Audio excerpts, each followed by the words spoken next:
60% of fathers say they are married against against 31% of mothers who say they are married.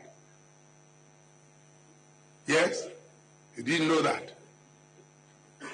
That 60% of fathers say they are married against 31% of mothers who say they are married.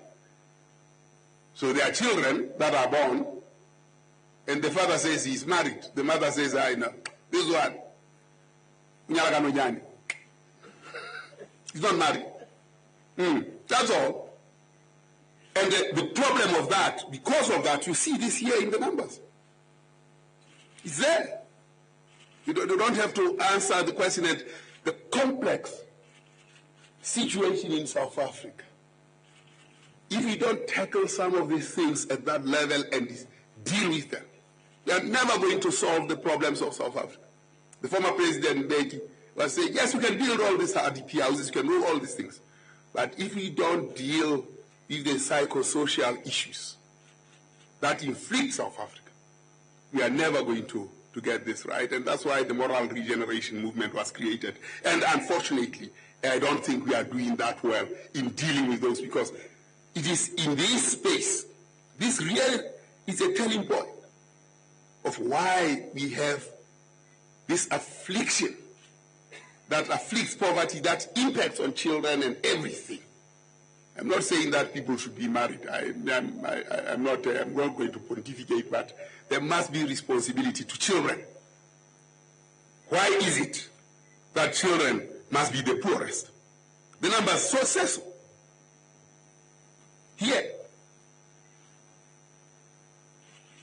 children live in poverty much more than everybody else.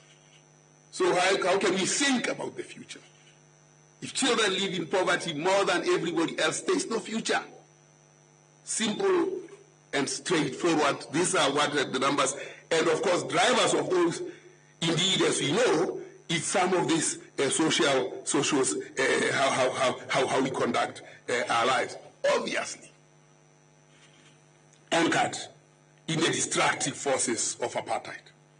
Now, look at how the poor are. 3 out of 5 black, and then whites here, that's poverty of whites. It's non-existent.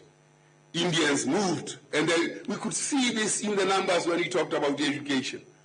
When we pointed out to how the Indians and white, particularly Indians, caught up with whites in education. And as they did that, and if I had that slide, you would see how this poverty drops and education increases.